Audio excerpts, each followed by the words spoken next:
Now, moving on to the Baltimore Ravens. The Baltimore Ravens 2021 halfback preview. The Ravens have one of the best backfields in all of the NFL. They have a lot of talent and they have a lot of depth at this position.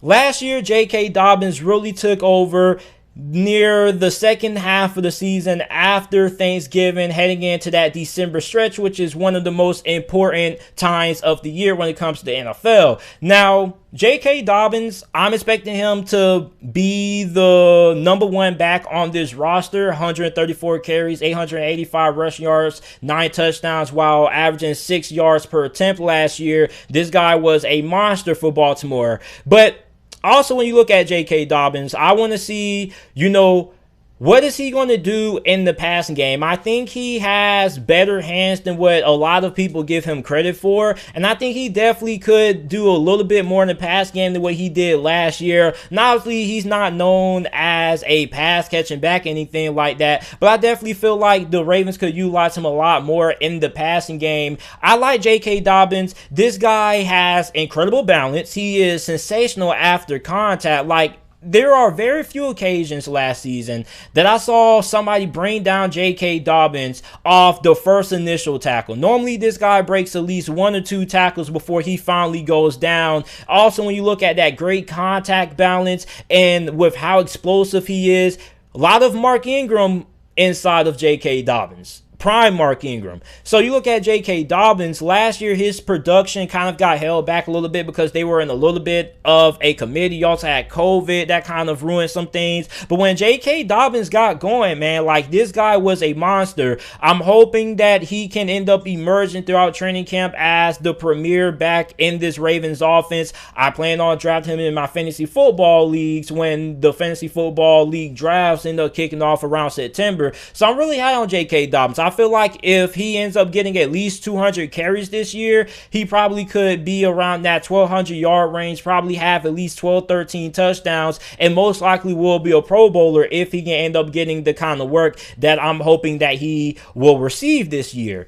Now we got Gus Edwards. Now, Gus Edwards, there are a lot of people who are sleeping on Gus Edwards. Gus Edwards just isn't tall salad that you just toss aside to complete the meal. Gus Edwards has been really consistent for Baltimore his last couple of years on this team. As a matter of fact, he's been over 700 yards over the last couple of seasons for Baltimore, not even being the premier dominant back. So you look at what he did last year, he had a really good season. 6 touchdowns, 723 rushing yards on 144 attempts. Gus Edwards probably is going to be the reason why J.K. Dobbins probably doesn't get that full work as the number one back, because I feel like you're going to have to give Gus Edwards the ball because this guy's just too good of a player not to. I feel like if you put Gus Edwards on the Atlanta Falcons and the 49ers, I think he could probably be their starting halfback. So that's how good Gus Edwards is, and that just goes to show you how much competition and how good of a running back room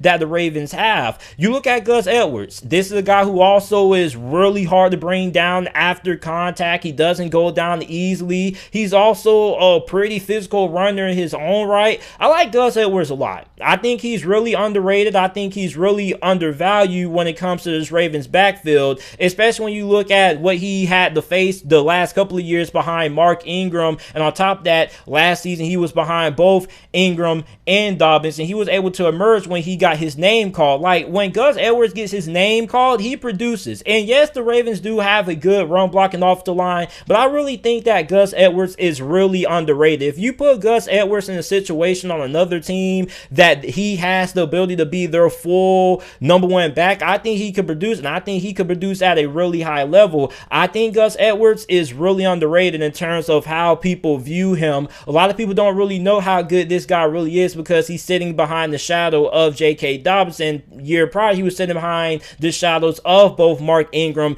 and J.K. Dobbins. But Gus Edwards, when he gets his number called, this guy produces. Now moving on to Justice Hill. Now Justice Hill, when he was drafted out of Oklahoma State a couple of years ago, there were a lot of Ravens fans who were saying, oh, JT, Justice Hill is going to be the change of pace back on this Ravens roster. Because I said that when he was initially drafted a couple of years ago by the Ravens, I didn't really think it was a great pick because they already had a lot of talent on the roster. But a lot of you Ravens fans came on and you convinced me that the Ravens were going to have a role for Justice Hill, whether that be the third down back or being more involved in the passing game.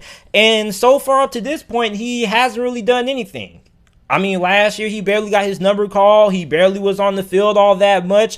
And listen, really at this point, I feel like Justice Hill, if he hasn't gotten on the field prior, he probably won't even see the field all that much this season because there's a lot of competition. There is a lot of talent ahead of him. You got Gus Edwards and you got J.K. Dobbins. So really, I think this is a pretty critical preseason and a pretty critical training camp that Justice Hill has coming up for Baltimore because he hasn't really, earned his keep per se for the Ravens because this just really hasn't been a lot of times where the Ravens have utilized him. Now, I don't know if you have to blame Greg Roman for that because Greg Roman is more of a power run guy. He likes to run the ball up the gut. And Justice Hill is more of a speedster. He's more of that elusive back that makes guys miss in the backfield. He's not a guy who's going to run you over. But I don't really know what it is with Justice Hill. I don't know if he just really isn't doing enough during practice or during training camp or whatnot, or I don't know if it's just that Greg Roman doesn't know how to get Justice Hill on the field, but for some reason, man, Justice Hill hasn't really been what a lot of Ravens fans were trying to hype him up to be, because remember, when Justice Hill was first drafted, there were a lot of you guys who came on here and told me that it was a good pick because he was going to be that change of pace back for Baltimore, and for his first couple of years with the Ravens, haven't really seen that materialize. Now, this guy, he is really fast. He does have the ability to be a good returner if it came down to it. But aside from that, man, I'm really going to find it hard to see what kind of role Justice Hill is going to have in this offense, with this being a team that is pretty much power run oriented. So for Justice Hill, I think this is a really critical off season and a really critical stretch that he has coming up throughout training camp and throughout preseason, because we really need to see some more Justice Hill, man. We really do, because like I said, he does have some talent. He could be a pretty good pass catching back if given the opportunity, but I don't really know what the reasoning is for him not really getting a lot of opportunities. Is he not performing in practice, or do the Ravens just not know how to utilize his skill set? Don't really know.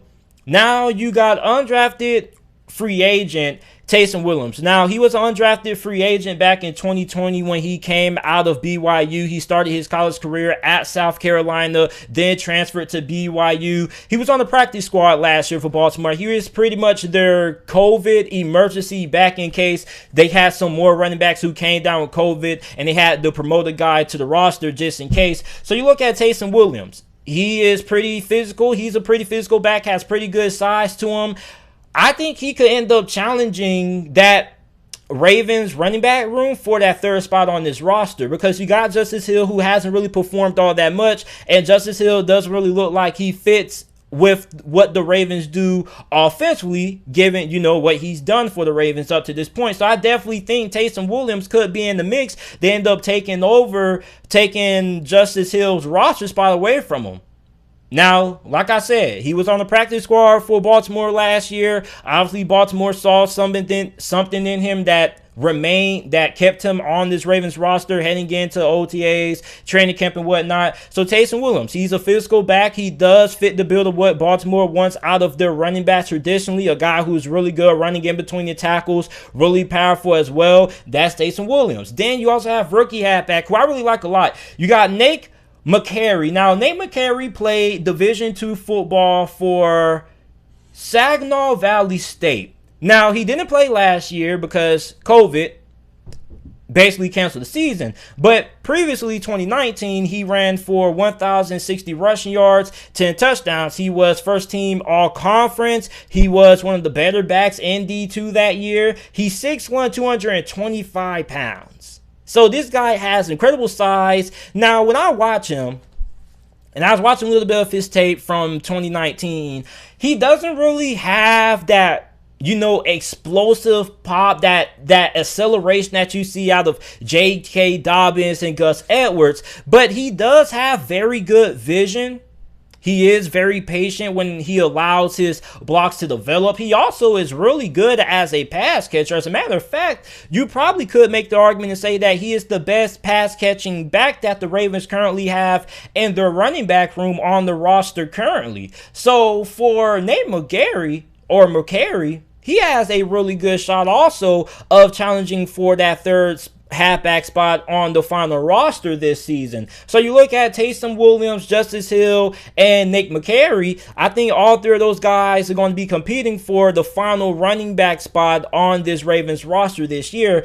I like Nate McCary to actually nab that third running back spot, if you ask me. Like, I think he's definitely a name who you guys need to watch throughout training camp and throughout preseason, because this guy does have some talent to him. He's not the most explosive back. He doesn't have that 0 to 100 acceleration that you see out of J.K. Dobbins and Gus Edwards, but he is really good when it comes to his ball carrier vision. He does have really good hands. So look out for Nate McCary if you are a Ravens fan and you're trying to find guys to watch throughout the rest of the offseason, because I definitely think he's a guy who could pop off and he could end up getting a spot on the final roster.